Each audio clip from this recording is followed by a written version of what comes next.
Hey everyone, and we're back. So like I said before, I'm trying to make a suggestion video of how Doomfist can have his uppercut back in the game. And in the last video, I said that I only see two ways where he can have his rising uppercut back. One where he keeps power block and loses something else, and the other one was where he would lose power block in exchange for the rising uppercut. The reason I only saw it this way was because of mainly button mapping. I didn't think it would be a good idea for, especially Doomfist very fast, playstyle, to have a system kind of like Mercy where he has to kind of switch in and out of being able to use his uppercut or like another ability, just like how Mercy has to choose between healing and shooting. So like I said before, and this is almost embarrassing, but like I said before, I read through all the comments and you guys showed me how much of an idiot I am, because everybody was reminding me that you can just tie it to his double jump or you can move his power block to his R, to his reload button, since he doesn't reload, and then just put the rising uppercut in whatever the power block used to be. And I have no idea why I didn't think of this. I don't know what happened. So there are actually 3 worlds where he can have his uppercut back, and one of them is where he doesn't lose anything. But yeah, like I said before, the more Doomfist keeps, the more exponentially strong he gets, right? Because if you buff him once, let's say if you give him a new ability and he keeps everything else, it's literally like you buffed him 3 different times, right? The more Doomfist is able to fight, or let's say the more abilities he has, the more damage he does, right? But the more damage he does, the more HP he generates, right? And then what's Doomfist's number 1 way of preventing any damage, right? That's his big way of staying alive. His abilities that allow him to fight and generate HP also allow him to dodge all the damage. so just throwing in one new move buffs him 3 different ways. So this can get very dangerous very fast, which is why I prefer the world where where we tie in his uppercut to his ultimate and just give him, I guess in the last video you guys were calling the ultimate I gave him an install ultimate, which I really like that name. For those of you who don't know, it's where he just kind of gets an overall boost that ties into his kit. It's not just like one powerful attack. It's kind of like Mercy, where Mercy gets like all these buffs for like a short amount of time and still kind of plays at a super level that she normally does play, like Wario, his ultimate in Super Smash Brothers. He turns into like Super Wario or whatever his name is. And remember, this is part 2, right? If you guys want part 1 was where we had where he kept power block, because I personally think power block is a good thing for Doomfist. And I go through all that in the video. So yeah, usually what I try to do in these how to fix videos is I try to kind of focus on one aspect of the character, and then kind of from that I have another video that I kind of wrap everything together, kind of built around that big change that we decide to do. I make the video, I look and I read through every single comment, like I said earlier, and then through that I kind of pick and choose, mix and match the possibilities, and then try to spit up a final rework. So this is part 2. Normally I only have like 2 parts, but I wanted to do, I guess, again, the part without power block, and then one with power block, and then maybe now I'll do one where he has all 3, but we'll see. But I'm starting to think, I have some ideas, but I won't spoil that just yet. So yeah, let's get into it. Just like last time, we have to start with the new playstyle this offers us. So just like in the last video, I said that people seem to have forgotten that in Overwatch 1, Doomfist was not a good character. Like, it's actually kind of funny. Doomfist was not a good character, guys. And I want to say trust me, but you got to go back and see some of these videos. But he was maybe the most inconsistent character in the entire game. His gameplay was very choppy. As in, he would spend all his time setting up, run through all his combos in, let's say, 2 to 3 seconds, and then be forced to run away. And if at any point of his combo, any part of it failed, you have to immediately run away and get no value. That was the entire play style. And every time you engage, you're risking like death. Like it was literally 50-50 chance you die whenever you would engage. Well, not 50-50, you get a good engage or something like that. But the number 1 way to counter him back then was just know where he's coming from. And then you would have 3 if you're the person being dived on, you would have 3 options you can do, like 2 or 3 options you can do to mess up his one aspect of his dive, and then he just has to go away. Anyways, with what Power Block offered us with this new rework for Doomfist in Overwatch 2 was that it made his playstyle more steady. There's like a better flow to the way he was supposed to be kind of fighting the enemy or engaging or, you know, doing all that stuff. And just like I said in the last video, what Power Block gave us is a way for him to be able to reset and allow him to have a more steady flow of gameplay. You can go in, do your combo, put up your Power Block, and then super punch out of there. Or if you do make a mistake, you can Power Block and wait for your cooldowns to come down so you can escape, or you can wait for some healing. Power Block, in my opinion, really helped smooth him out in just about every single way. Getting your cooldowns back, surviving, getting some healing, getting stronger, you know, from the power punch, or even just taking a breath to observe your surroundings, right? In Overwatch 1, that was not a thing you can do with Doomfist, right? You were normally like at the top of like a building somewhere, and then you take a snapshot and then you dive in and go off of your memory. Everything's moving so fast and you have to get in and out in like 3 to 4 seconds. You really just have to be as fast as you can. You don't really have time to take a breath and kind of observe what's going on. So now, since this video is a version of him without Power Block, we need to make up for essentially everything that I just said, right? And again, without Power Block, there is no, you know, Empowered Fist. There is no taking a second to look around. There is no way for you to get your, you know, your punch back immediately after you engage, right? You can punch it in Power Block, get your punch right back because it resets your cooldown, and then, you know, punch out or something. And there is much less survivability unless we can make up for it. So that's what we're going to try to do here. And the big question is, how do we even do that, right? And I don't want to just boost numbers, right? I don't want to just make a system where he just has higher, you know, overhealth generated per attack. That's ridiculous. That's lazy. And, you know, we're not Blizzard developers, right? Just kidding. That was a joke. So the first thing we should talk about is his crowd control, CC. So this one's going to go by pretty fast, I think, under the CC umbrella. But us giving Doomfist back his uppercut is going to add him another CC, right? And in the last video, I suggested, what if there was a version of him where he doesn't, you know, lift people up in the air the way he did back in the day, where he goes up, the other person stays on the ground, but, you know, that probably gives him an opportunity to shoot them in the heads or something.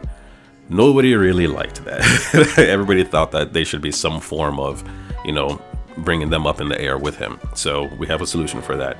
But first, let's get rid of the wall stun effect from his rocket punch. This has been nerfed so many times that I kind of don't even know why it's even there now. Unless you punch somebody in the wall while having your Empowered Fist, you don't even notice the other wall stun. So I'd just say we get rid of it altogether. That's one. For his uppercut, I don't think his uppercut should be able to lift people the way he did in Overwatch 1, where even though, you know, Hammond kind of does it, but Hammond, you know, requires much more effort to be able to pull it off and, you know, hit large groups of people. But also, frankly, I don't even think Hammond should be able to do that either. So that's one reason I'm not going to give it to Doomfist. So instead of straight up lifting, you know, the target up into the air, I'm thinking that he kind of does more of a soft bump like thing where they kind of go up probably halfway, but also back. Kind of like when a Doomfist already has somebody pinned and like bumps into you while he's charging. Something like that, where it's still, you know, a pretty significant movement backwards, but it's not as aggressive, right? Because again, we're not trying to go back to Overwatch 1 days where CC every 2 seconds. I think CC is getting to be a bit of a problem, and Doomfist already has, you know, his rocket punch that could cancel anything every 4 seconds, right? So I think something that lifts them up and pushes them back a little bit, just to kind of position them in a way that kind of allows you to kind of follow up on it. Because I want to go for the whole combo version of Doomfist that we used to have. And I also think that his version of the Rising Uppercut in this should not have the floaty effect that he had last time. I think before he would linger in the air a little bit and then he would have like a much slower fall. I think he should just come right back down like normal. I think it'll be easier for him to even combo with.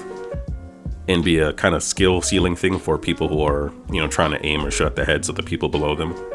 The next thing is something I wasn't really going to talk about, but I think I should talk about it because I could see some people kind of bringing it up in the comments. But it's his Seismic Slam. In Overwatch 1, when he would seismic slam into a person or a group of people, it will pull them all towards him so that when he does his uppercut, they will all get launched, right? So it was like a part 1 of a part 2 setup. I don't think that should be the case in Overwatch 2 for several reasons. One, we're not trying to go back to the big CC thing from before. And two, with the range he has now with his seismic slam, it's much easier for him to slam into a person he's trying to hit or trying to follow up with the uppercut. And the range is so big, so I don't think it's necessary for this. I feel like I needed to say that. Again, he has a punch every 4 seconds that he can use to kind of knock people out of whatever they're trying to do. So now let's talk about survivability. Getting rid of his power block means that Doomfist is now more like, Mauga, Junker Queen, and the Roadhog type of tanks. So he will need to generate more health because that's essentially how they play, right? That's kind of the reason why they were so OP for a while. They just generate so much HP and makes up for the fact that they have no real protection. But remember, Doomfist actually does have protection. He has a damage prevention mechanic where it's his evasiveness, right? It's not like a shield, or it's not like a lot of things other characters have, like the bubble. It's his evasiveness. So he's not exactly like them, but he's ballpark like them. He's closer to them than he is to like a Reinhardt or like a Zarya. So buffing his survivability is also difficult because remember, whenever you give him one buff, it does buff him 3 different times. If he's able to attack more, that means he does more damage, he prevents more damage due to his added mobility, and he generates more HP.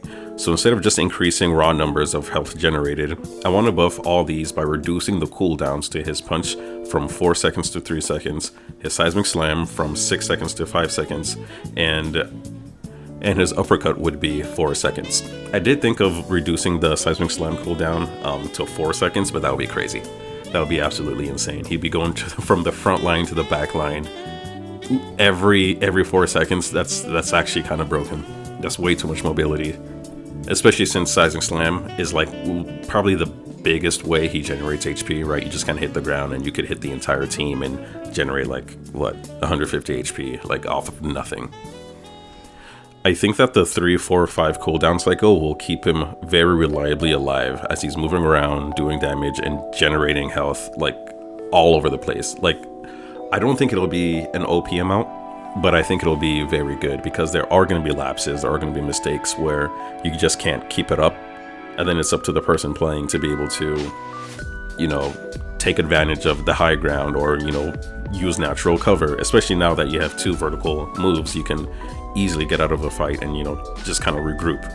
So in a way, this 100% increases not just the skill floor but the skill ceiling. I think this definitely increases the skill floor and the skill ceiling of the new Doomfist, because if you don't get it right, it'll be much more like the old Doomfist where he just dies. And if I'm being honest, I don't think I have any more suggestions other than that. Like, I feel like that's the only thing that needs to be done, right? Just the more frequently he can fight, it affects everything else about his kit. So the cooldowns would be probably the only way to really make this work without just buffing raw numbers. We're kind of just leaning into what Mauga, Roadhog, and Junker Queen do, right? They lean into fighting or dying. And again, one buff to these abilities buffs them 3 different times. So bringing down the cooldowns of all of these is, I think that's really the only thing you can do. But there are 2 more things we need to talk about before we finish this up. And that's his Rocket Punch and his ultimate. And I think the ultimate's pretty cool. So yeah, the changes to Rocket Punch are, pretty obvious, right? Now that he no longer has his Empowered Fist, we gotta buff his punch. So I would say, a simple 25 damage on initial impact, and then 25 damage when they hit a wall, for a total of 50 damage he can do. And, it's still weak compared to, his past life, but it's halfway between what his Rocket Punch is now, right? Between his regular punch and his Empowered Punch.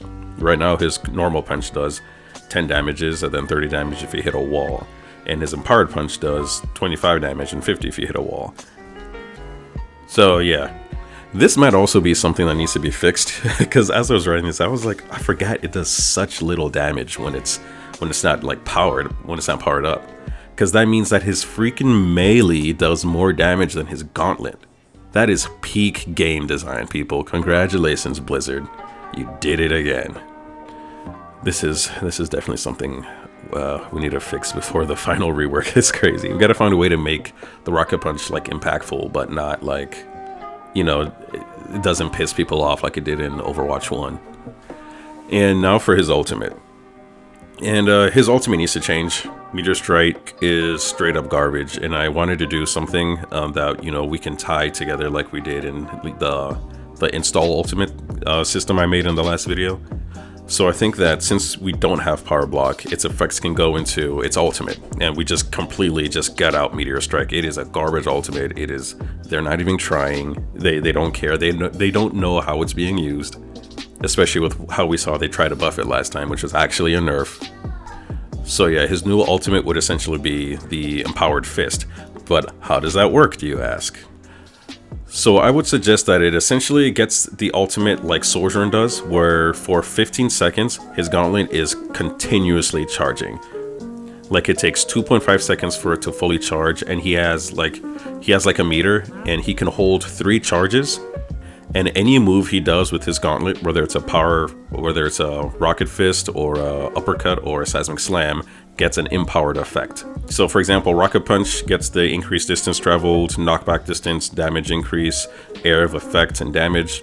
Uppercut also gets increased height, a larger area of effect. I would also probably add that the Uppercut would kind of shoot them up in the air the way the old Uppercut used to do in Overwatch 1. And also obviously dealing more damage. And maybe Seismic Slam would actually pull enemies towards Doomfist, but let's say halfway, so let's say maybe 9 meters when he does it. And will also allow for more damage. I think this would be absolutely awesome. Honestly, this would be so awesome. I think I'm gonna change my mind. As I'm like recording this, I think I'm gonna change my mind. This sounds so awesome.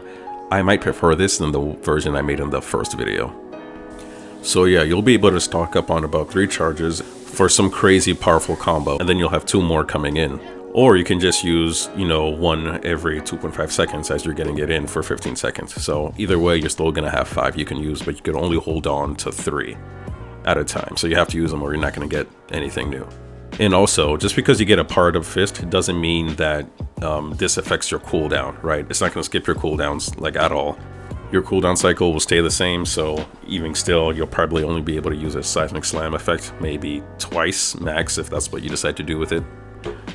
So yeah, in conclusion, what I liked about part 1 of the video where we keep Power Block was that Power Block gave us a more smooth gameplay style, and it was much more relaxed. I would say it probably has a lower skill ceiling and a lower skill floor than this version does, but I do think it was good for Doomfist. I do think Power Block was good for Doomfist, and again, I don't want to go through everything, but you can just go back to the old video and see what my thoughts are on that.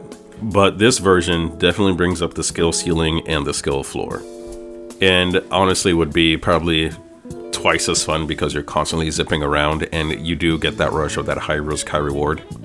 So I might actually prefer this version. It's interesting. I wonder if for the rework video or for the next video, I should do one where he has everything, or maybe that should just be the final rework video. I feel like, yeah, I'll think about it. Let me know what you guys think in the comments. But yeah, I'm kind of afraid of having Uppercut and Power Block would be way too strong. I'm not entirely sure how that will be balanced. Anyways, don't forget to leave a comment for the algorithm, like and subscribe, and don't forget, I love you.